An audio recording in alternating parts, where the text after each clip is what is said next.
Well, Democrats are ramping up their resistance ahead of the midterms. I mentioned that before the break. President Trump is slamming them and predicting that Congresswoman Maxine Waters' tactics will backfire. Here's what he tweeted. Crazy Maxine Waters, said by some to be one of the most corrupt people in politics, is rapidly becoming, together with Nancy Pelosi, the face of the Democrat Party.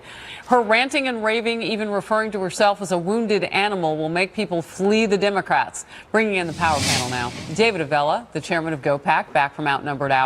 Leslie Marshall, a syndicated radio talk show host and Fox News contributor, and you join us on Outnumbered every now and then too. Let's start with Maxine Waters and where your party is and what the president is predicting.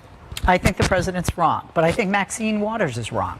I don't think that anybody should not be able to, even Bernie Sanders said, you know, you should be able to sit down and have a meal with your family, and I agree. The place to give your opinion, and I wish my fellow Democrats would listen, is not in protesting, is not yelling at people in restaurants, but is voting. And in the midterms, historically, Democrats don't show up in those numbers. But I don't think that Maxine Waters and that Nancy Pelosi are the new face of the Democratic Party. They're faces that are part of the old party, and we're certainly, with recent elections or primaries, time for that party to go? I'm not saying old face. I think that we're in a transformational stage of bringing in some new and keeping on some olds, but eventually the olders will be phased out. Leslie is so diplomatic. That's one of the things I love about it. So, David, you know what? Traditionally, people don't come out to vote from either party, actually, in the midterm elections. But there is electricity and intensity on your side of the aisle. What's driving it?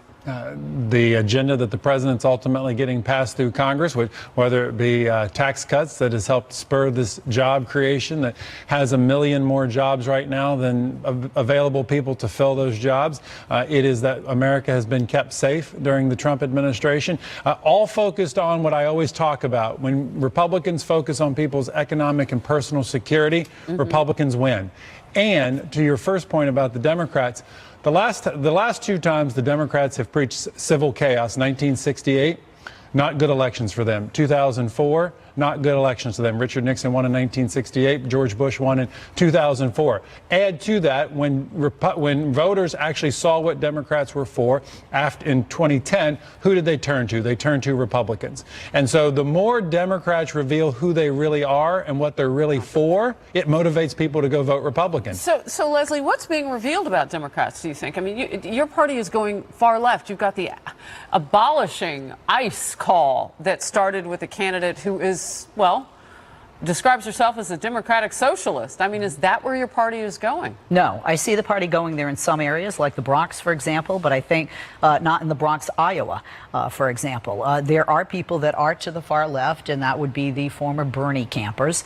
There are people like Elizabeth Warren, Kamala Harris, who have said that they want to have ICE abolished. But then there are people like Amy Klobuchar that I agree with that say that isn't the problem. It's policy that's the problem. It's the administration that's the problem. You can change policy, and you can vote to change individuals and administrations. Is resistance enough?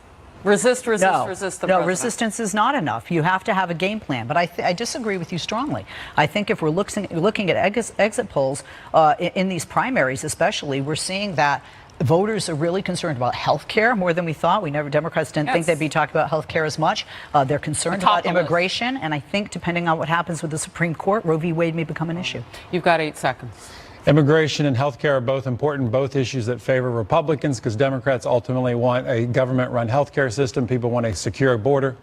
Things Republicans are pushing for favors us. You do a lot with 8 seconds. Yeah. Dave Avella, Leslie Marshall, great to see you. We'll be right back. Thank you.